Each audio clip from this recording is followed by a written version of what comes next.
Aujourd'hui, c'est la canicule. Allez, encore un jeu de mots débile d'entrée. C'est peut-être le moment de parler de la femme gelée. On va parler d'Annie Ernaux, et probablement pas seulement, on va voir où ça nous mène. Je pense pas qu'il soit spécialement utile de dire qu'il fait chaud, mais il fait super chaud.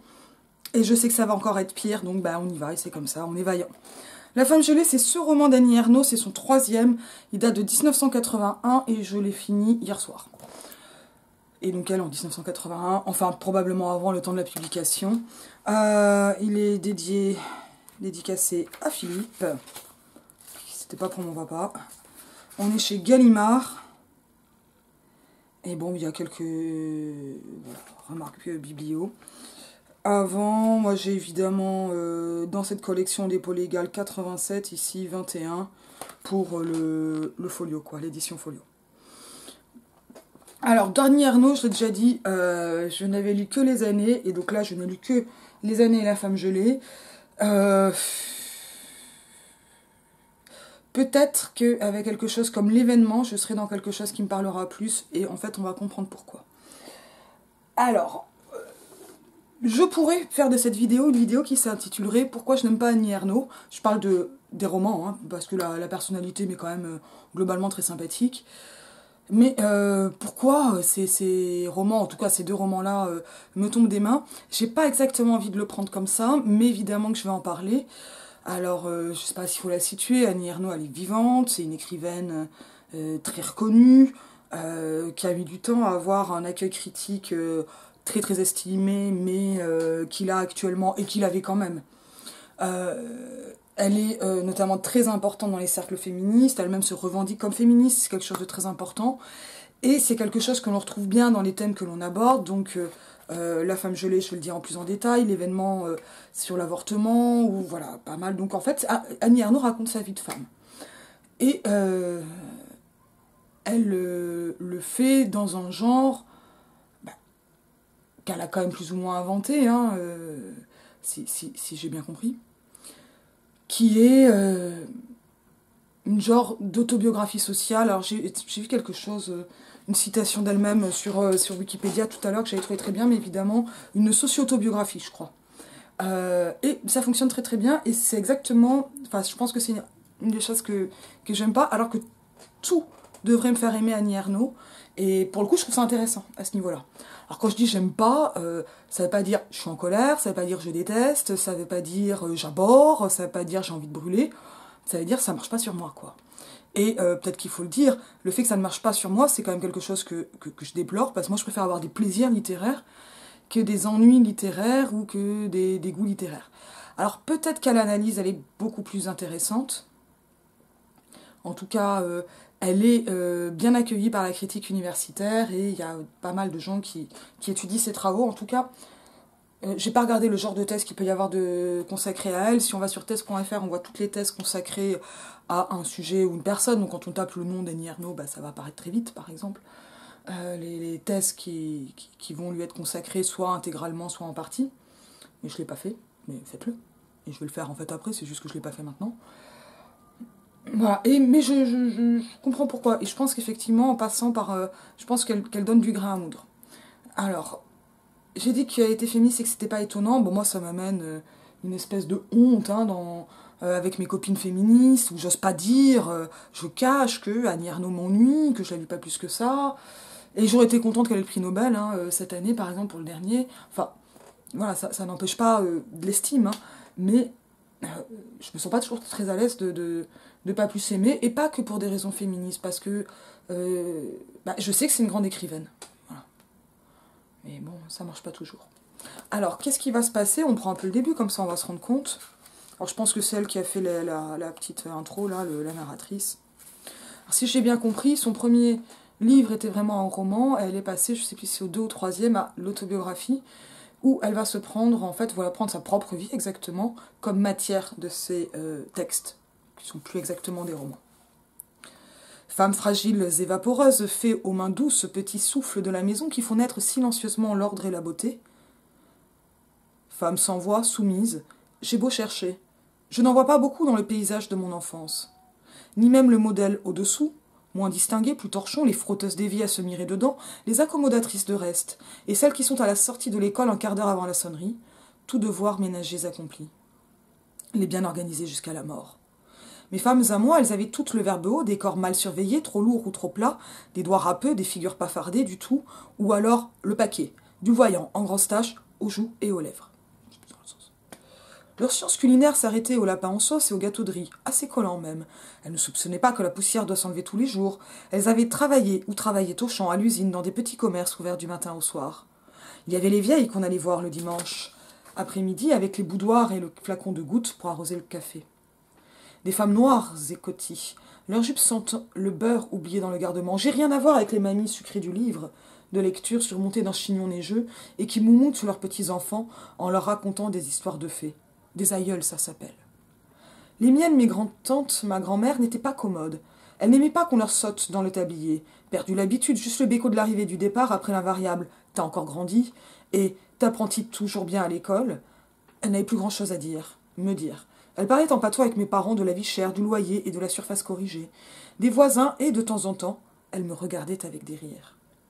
La tante Caroline, celle des dimanches d'été, on se rend chez elle à vélo à travers des chemins caoteux remplis de boue à la moindre averse. Le bout du monde, 2 ou 3 fermes au ras des herbages dans une plaine. On clenche à la porte sans conviction. Jamais chez elle, Caroline. Il faudra partir aux nouvelles dans les maisons à côté. On la trouvait en train de botteler des oignons ou des dérinvélages. Elle rentrait, fourgonnait sa cuisinière, cassait de la boisette pour le feu, nous préparait la collation soupante, eumolée, pain et beurre, liqueur d'angélique. On la regardait avec admiration. « Tu pètes toujours par la sente, Caroline, tu t'ennuies pas ?» Elle rigolait, protestait. « Que veux-tu, j'ai toujours à m'occuper. » Peur des fois comme ça, toute seule. Là, elle s'étonnait, plissait les yeux. « Qu'est-ce que tu veux qu'on me fasse à mon âge ?» J'écoutais peu, j'allais près de la mare, je longeais le mur aveugle de la maison bordée d'orties plus hautes que moi. Je retournais les débris d'assiettes, les boîtes de conserve que la tante envoyait là, rouillées, pleines d'eau et de bêtes. Je vais arrêter là. Je vais arrêter là parce qu'en fait, j'ai pas mal d'éléments et j'ai bien aimé le début en plus. Alors, j'allume pas la lumière parce qu'en fait, j'essaie de pas avoir chaud. C'est dur. Donc, qu'est-ce qui va se passer ici et quelles vont être les principales caractéristiques? Je trouve que la première phrase de cette incipit, elle est vraiment révélatrice. Parce qu'on va avoir toute une longue énumération, femmes fragiles et vaporeuses, fées aux mains douces, etc. J'ai beau chercher, je n'en vois pas beaucoup dans le paysage de mon enfance. Et en fait, alors c'est un peu ce que j'ai vu avec les années, mais que j'ai moins en tête, parce que je l'ai lu il y a quoi, 1 ou 2 ans maintenant. Il est rangé quelque part par là, c'est mon ami Jonathan qui me l'a offert. Mais ce que je vois là, c'est quelque chose qui ne me satisfait pas toujours. À savoir que finalement, ce que fait Annie Ernaux, et j'ai l'impression que c'est quand même assez structurel chez elle, mais c'est vraiment, vraiment à vérifier, il faut être vraiment prudent avec ça, c'est qu'elle fait ce qu'on appelle du récit rétrospectif, donc des analepses totales, ou partielles. Ça, après. Donc, une analepse, c'est un récit qui va dans le passé. L'inverse, c'est la prolepse. Ça, c'est Gérard Genette, Nouveau discours du récit dans Figure 3. Et je renvoie à Figure 3. Mais, donc, ce qui fait que elle ne se raconte pas vivant cette enfance, ou grandissant au fur et à mesure, comme on l'a vu dans l'Opoponax de Monique Wittig, par exemple. Et elle ne va pas... ce sont comme des analepses qui tendent à être totales, parce qu'on a un récit chronologique et continu qui va à peu près... D'ailleurs, ça sera plutôt... Je sais pas dans quel sens ça va le mieux rendre, la vidéo, la gauche et la droite, mais ça va amener à quelque chose de l'ordre d'une chronologie, et dont on comprend assez vite, et c'est assez explicite par les rares mentions de la narratrice. On comprend parce qu'elle parle d'une petite fille qui est elle, hein, donc ça reste une narratrice. Là-dessus, il n'y a pas de discontinuité. Qu'elle a ce regard rétrospectif sur son passé, un regard qui est teinté de sociologie, et qui est même très sociologique, avec une attention, on va dire, accrue, une attention portée très forte aux catégories sociales. Moi, j'aime bien cette question. Et notamment, donc, c'est dans La Honte qu'elle parle apparemment donc, de ce que c'est être transfuge de classe, ou ce genre de choses.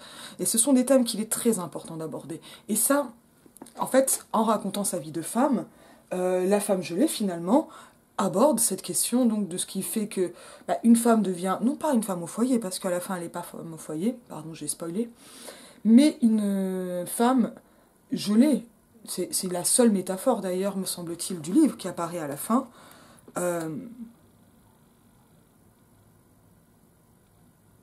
dans la condition, dans une condition féminine, bon, mais qu'on pourrait dire également sclérosante, fermée et enfermante.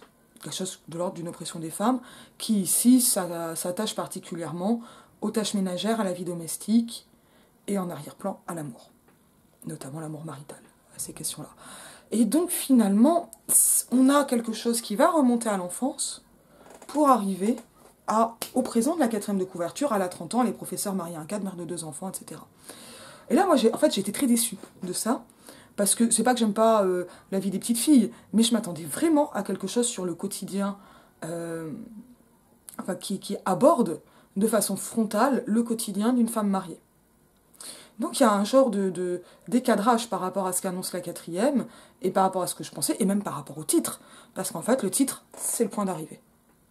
Et le récit, il se construit comme une analepse qui va chercher chronologiquement, mais finalement également logiquement, en cherchant un rapport de causalité et non plus seulement un rapport temporel, ce qui a mené à cette femme gelée. En quoi c'est quelque chose qui est très emblématique du féminisme, récit à la première personne, des analyses, un récit individuel qui va avoir, par moments et assez souvent, des traits typiques. Alors je pensais pas m'étouffer, je pensais boire parce que j'avais chaud.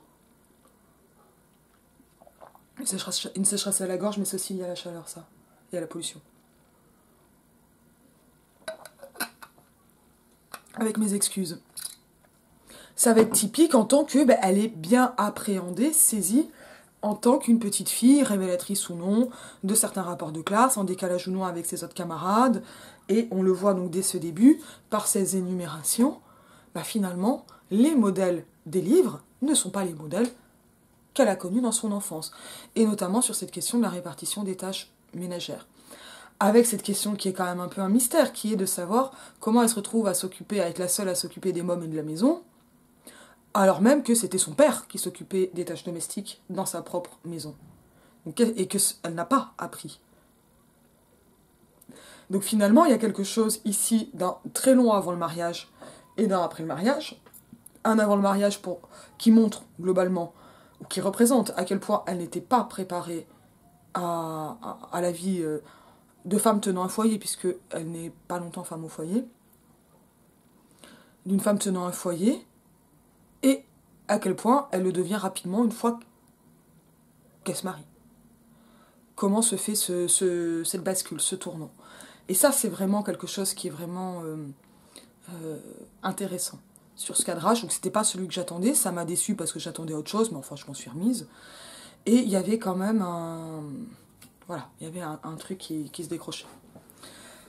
Alors, et ça c'est assez intéressant, mais ça ne prend pas pour autant des allures de démonstration logique. En fait, on a plutôt l'impression d'avoir, non pas une sociologue, ce serait exagéré, mais quelqu'un qui a lu de la sociologie, qui est très rapidement mentionné d'ailleurs dans ses lectures de femmes adultes, de jeunes femmes. On est jeunes assez tard. Qui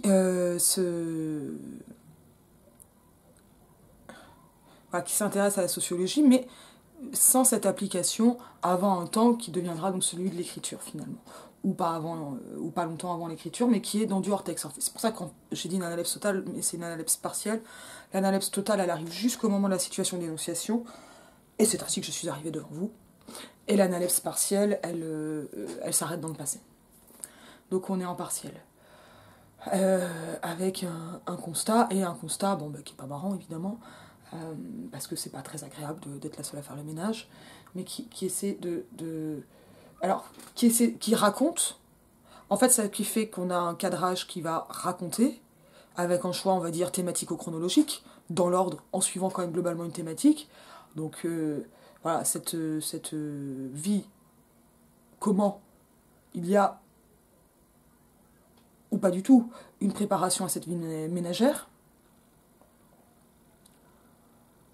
et sur l'infra, et donc comment ça passe aussi sur des relations avec les hommes, puisque pour qu'une vie ménagère, il faut qu'il y ait un ménage. Hein. Voilà, bon. Il n'y a pas toujours un homme qui reste dans ces questions-là. Voilà. Donc ça, c'est un peu le cadre global. Et donc c'est typiquement féministe, parce que donc première personne, et des thématiques évidemment féministes, une femme, ces questions d'oppression, un regard qui est présenté comme neutre, c'est absolument pas neutre comme regard. Alors déjà parce que la neutralité n'existe pas, mais alors là franchement on a vraiment des marques de pas neutralité. On en a peut-être plus sur des récits ensuite, qui suivront La Femme gelée. Et avec cette volonté de typification, la typification c'est le moment où un personnage va devenir un type. Et donc il va devenir emblématique d'un groupe. Et donc La Femme gelée, l'article défini est quand même extrêmement important, là, singulier, permet de montrer cette typification, et finalement cette typification, bah, c'est celle qu'elle vit, où elle va devenir le type qu'elle ne connaissait même pas, dont elle ne voyait même pas d'exemple dans sa jeunesse. Ce type, c'est donc, je reprends Linky c'est dans la lumière qui saute, femmes fragiles et vaporeuses, fées aux mains douces, petits souffles de la maison, etc. Les frotteuses des vies à se mirer dedans, les accommodatrices de reste. Et là, on voit comment ce type, il va passer, enfin, ces premiers types, ils ouvrent. Ces types sociaux, ces types de femmes, ces mythes de femmes, ils ouvrent le récit. Et ils vont l'ouvrir avec des caractéristiques stylistiques, donc pourquoi pas? Moi, je trouve que ça marche pas mal, je trouve intéressant en plus qu'il y ait ce décadrage. Bon, bah, il se trouve que c'est la vraie vie d'Annie Ernaux, je pense que... Et là, il y a un pacte autobiographique, donc avec une identité entre personnage, narrateur et auteur, donc narratrice-autrice, qui est assez claire et nette et qui semble pas rompue. Je crois à la sincérité d'Annie Ernaux, hein, sans aucun contredit. Enfin, en tout cas, j'y crois. Mais, comment dire? Voilà. Et donc cette typification, bah, elle va s'intéresser à elle-même, puisque finalement c'est un matériau qu'elle a sous les yeux et avec un parcours sociologique qui est quand même intéressant. Et avec des choses contradictoires, intéressant en tant qu'il est et singulier et typique. Bon, on dira facilement un peu tout le monde, bah oui, c'est le principe de la vie, mais c'est intéressant que un peu tout le monde justement. Ça, c'est les premiers points que je trouve vraiment importants. Ensuite, il y en a d'autres. Ça va être au niveau du style lui-même. Et là, au niveau du style, je fonctionne beaucoup moins. Et là, je commence à plus accrocher. Parce que ça passe, cette écriture du type, donc par pas mal d'analepses, des intrusions de la narratrice, qui me dérangent pas du tout. Hein. Là, c'est ce qu'on appelle des métalepses, hein. On va avoir des franchissements de seuil narratif. Parce qu'on a ce regard rétrospectif qui va chercher à comprendre et qui en plus parfois s'énerve. C'est pour ça que c'est pas du tout neutre. Alors là, je sais pas si je vais en trouver, j'aurais dû en retenir. Mais il y a quelques agacements, notamment contre le mari. Qui d'ailleurs n'est pas nommé, lui aussi il est typifié. Et puis bon, là je pense qu'il y a aussi des raisons personnelles. Dans le fait de ne pas nommer ce mari. Mais cette typification, elle a pour corollaire quelque chose qui, là, me déplaît pas mal, qui va être la mise en avant des catégories. Et c'est étonnant que ça me déplaise, parce que, alors là, donc des catégories de femmes et des sous-genres de femmes, quand au niveau des hommes, il n'y en a pas ou très peu, et en tout cas, c'est pas aussi présent. En tout cas, c'est pas une femme qui raconte, c'est une femme qui raconte au contraire, donc c'est de ça dont elle parle. Enfin, voilà. Elle parle depuis sa propre place, si je puis dire. J'ai vu hier avec une amie proche et cinéphile, La maman et la putain au cinéma, et c'était super parce qu'on a eu 4 heures de clim, et le film était vraiment bien. Et on a eu, et j'espère qu'on en parlera, bon, vous le savez, des interprétations radicalement différentes du film. Déjà parce que mon amie ne disait rien de définitif sur le film, mais plutôt sur des choses qui lui ont plu. Et je crois, mais je vais vraiment parler avec beaucoup d'hypothèses de modélisateurs et de prudence, mais un rapport donc très sensible. Alors c'est un film qu'elle a beaucoup aimé dans son adolescence, et ça joue évidemment sur la réception, alors que moi je le découvrais. Je pense qu'elle a une projection, si on peut dire, au cinéma, c'est quand même amusant, assez intense par rapport au personnage. Et moi, je voyais vraiment dans ce film un jeu assez fort sur les catégories sociales, mais surtout sur les catégories et ces typifications qui vont affecter les femmes, la maman et la putain, mais qui en même temps s'en amusent, parce que le personnage d'Alexandre, joué par Jean-Pierre Léaud, voilà, il a son petit monde dichotomique, et ce petit monde, finalement, il se brouille, il s'échange, il le comprend pas, et il s'inverse, la maman et la putain. Et donc ça marche pas. Voilà, ces catégories. Mais en même temps, si on est dans une empathie avec Jean-Pierre Léaud, qui est le personnage principal, finalement, on n'a pas tellement d'autres espaces de penser que dans ses propres catégories. Et ces catégories, elles peuvent être mises en cause, on va dire, par un certain ridicule par moment du personnage. Enfin, c'est le personnage Alexandre qui est pas fondamentalement positif. Mais là, je pense que ça dépend aussi du regard qu'on porte sur lui. Moi, j'ai vu une espèce de hipster des années 70 complètement parasite. C'est sûr que j'étais pas sous le charme. J'étais très amusée, mais je n'étais pas sous le charme. Euh, ça marchait. C'est vraiment, moi, quelque chose qui m'a sauté aux yeux. Et ça saute ou ça ne saute pas aux yeux. Et j'espère qu'on reparlera de ce film avec mon ami. Parce que ça, justement, ça peut être vraiment intéressant, La maman et la putain. Restauration, il est en salle, apparemment c'est plus audible que ça l'était dans les versions anciennes. Bon, voilà, c'est très bien. J'ai dormi 10 minutes seulement sur 3h40 et j'ai fait un petit pipi. C'est quand même que j'étais accrochée. Et ces catégorisations, j'ai trouvé quand même vraiment intéressant de voir comment j'ai lu Ernaud avant et après ça, enfin La femme gelée, parce que ces catégorisations, il y a quelque chose dans la petite fille qui va les rechercher et s'en écarter dans le même temps, mais qui, dans le regard rétrospectif, finalement, cherche absolument cette catégorisation. Et cherche à voir ce qui colle ou ce qui ne colle pas avec cette catégorisation, ce qui fait que cette catégorisation va ou non avoir une vérité, c'est-à-dire cette vérité, elle va permettre un enseignement à valeur plus générale, ce genre de choses, hein. C'est pas négatif d'avoir une catégorisation en soi. Mais il n'y a aucun malaise sur cette idée que ça colle ou ça colle pas. Enfin, il y a des malaises biographiques, mais il n'y a pas de malaise au niveau narratif, en fait. Donc de ne pas être la petite fille qu'il faudrait être, trop brutale, trop brusque, trop agitée, pas assez gentille. Et on comprend bien que c'est aussi une question de caractère, mais aussi de classe. Et donc là, il y a la question donc du changement de classe qui se pose de façon assez prégnante. Et là, c'est... Et en fait, j'ai l'impression que la traduction de ça, elle va beaucoup passer par finalement ce qu'on appelle de la parataxe, c'est-à-dire des juxtapositions de groupes, et souvent de groupes nominaux, avec une syntaxe qui n'est pas toujours tenue, mais ça, je veux dire, je peux le comprendre. Là, j'attrape au hasard, page 28. C'était bien d'être là dans des maisons inconnues. Il avait toujours à regarder des drôles de choses, des gravures de Lourdes, ovales, biscornues en bois peint, un coucou, des poupées gagnées à la foire, des collections d'animaux qu'on trouve dans les paquets de café. Point. Plein d'odeurs aussi. Pas eu besoin d'apprendre dans une dictée que chaque maison a son odeur, les autres filles s'ébouriffaient. Comment, quoi, ça pue alors? À mon avis, elle ne connaissait rien. Bon, il y a quelque chose qui veut enregistrer, donc qui est de l'ordre du travail mémorial, et donc qui va passer par ces mentions. Ça, c'est vraiment une façon impressionniste. Avec... Alors, après, c'est parce que ces mentions, elles pourraient être dans des phrases très, très liées, ce qu'on a chez Proust, par exemple.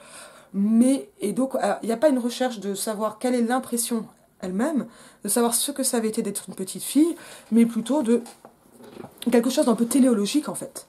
En vrai, peut-être que ça me plaît pas, et stylistiquement et intellectuellement. C'est-à-dire que finalement, dans la recherche d'une cause, il y a la recherche de savoir s'il y avait ou non la possibilité dans notre destin, en gros. Et si les choses n'étaient pas en elles-mêmes leur propre but. Je sens un truc comme ça. J'ai du mal à le démontrer, hein, là c'est vraiment de l'hypothèse. Et donc ça va passer notamment donc, par ces espèces de restitutions de choses passées, puisque évidemment ça s'est passé qu'Annie Ernaux n'est plus une petite fille même en 81. On restait longtemps trop pour ma bougeotte. Le soir arrivait et je me demandais pourquoi elle n'allumait pas l'électricité, les têtes brillaient. Boum, boum, boum, c'est ça la parataxe. Bon, et qui en même temps, il y a un truc qui est peut-être un peu malhonnête dans la recherche de causes qui apparaît quand même assez clairement dans ce cadrage thématico-chronologique, par thème et par chronologie, et qui en même temps refuse tout lien de causalité et donc qui va aller vers la parataxe. Alors ça va amener quelque chose qui, je crois, parle à beaucoup de monde, et hommes et femmes, hein, qui est que ça peut vraiment toucher. Et j'ai l'impression qu'il y a pas mal de gens qui arrivent à se projeter avec ces nuances. Moi, j'y arrive pas. Moi, j'y arrive pas parce que j'ai toujours le narrateur, enfin la narratrice, qui me décale. Et donc, je suis observante avec la narratrice, la petite fille, et jamais avec la petite fille. Et pour le coup, ça marche pas du tout, pour moi. Et Et comme il y a une recherche donc de ce qui est emblématique, révélateur, bah, moi je trouve qu'on tombe dans le cliché. Assez souvent. Alors et c'est-à-dire que donc ça, par la parataxe, par ces groupes nominaux, des poupées gagnées à la fois, etc. Bon, voilà, après, on vit des clichés, hein, c'est une difficulté, c'est là où je suis pas complètement à l'aise dans mon ennui d'Annie Ernaux. Il est peut-être snob, hein.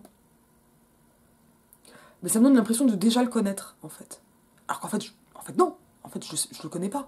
Voilà. Mais là, j'essaie hein, de comprendre d'où vient ces choses. Alors, et ça passe avec les parlures, voilà, les voix qu'on entendait, les tantes, mères, pères, etc. Enfin, qui vont être un peu autour, mais ça permet pas Enfin, ouais, y a un truc qui m'empêche d'entrer dedans, peut-être parce que c'est à la fois et trop personnel et trop typifié, et pas assez vu dans sa singularité propre. Parce qu'il y a cette recherche de quelque chose d'emblématique et dans lequel on va justement pouvoir se projeter, ou trouver ça universel, ou se dire « Ah oui, ça me rappelle ma tante, j'allais dire Léonie. Voilà, ça me rappelle Tata Jeannette, ça me rappelle Tonton Gabriel, ou des choses comme ça. » Quand bien même ils auraient été en Dordogne et là en Normandie. Mais finalement, ça fonctionne pas pour moi. Vraiment, ça fonctionne pas. Bon, il se trouve que je n'aime pas tellement la parataxe ni les phrases averbales ou nominales, donc les phrases sans verbe, parce que je les trouve souvent poseuses, par les poses qu'elles impliquent. Alors, il n'y en a pas partout. Voilà, mais mais il y en a régulièrement. Et voilà, bon, je sais pas, je vais essayer d'analyser ça. Tout s'explique sur la route du retour. Ça s'appelle la bonne aventure. Quel rêve. Donc là, on a eu avant la description d'une scène, rapide, hein, donc effectivement de bonne aventure, non comprise par la petite fille, ce qui ça nous ramène effectivement à une vraie incompréhension d'enfance, qui est quand même un peu la base. L'enfance, c'est un âge d'incompréhension. Le discours rapporté, ça s'appelle, et qui va permettre de savoir donner un nom et de reconnaître cette expérience, cette scène, quel rêve. Et là, on ne sait pas exactement qui parle, la petite fille ou la narratrice. Mais le quel rêve, il déboule comme ça, dans la phrase. Et ça avec cette espèce d'ambivalence, ça pourrait très bien marcher, mais sur moi, ça ne marche pas du tout. Voilà. Et ça, c'est vraiment... Voilà, donc on a une syntaxe qui est assez heurtée. Je pense qu'il y a une influence duracienne, mais je ne connais pas assez bien Duras, ni Annie Ernaux pour le dire. Mais ça m'amène vraiment cette impression, ça m'amène aussi une impression de superficialité, de jamais entrer dans la profondeur. Ça m'avait vraiment marqué avec les années. Parce que, alors les années, ça correspondait à ce que mon père appelait l'écume de l'actualité finalement. Seulement comme si on avait juste picoré des souvenirs. Mais moi, ce qui m'intéresse, en fait, c'est l'histoire. C'est pas les souvenirs mal dégrossis. Et c'est là, en fait, où le travail que fait Annie Ernaux, il est important. Et je pense vraiment qu'il est important. Mais je crois vraiment qu'il fonctionne pas sur moi, quoi. Parce que je sais plus comment le lire. Je sais plus s'il faut le lire comme de la littérature ou comme un document. Qui serait porteur d'une vérité avec une forme un peu atypique qui s'appellerait la littérature. Je sais plus ce qui est au premier plan. Et finalement, la part documentaire, elle m'intéresse pas, et littérairement, c'est pas mon style. On est bien embêtés, hein. Ah là, il fait trop chaud, je vais me rafraîchir. Je vous dis à bientôt.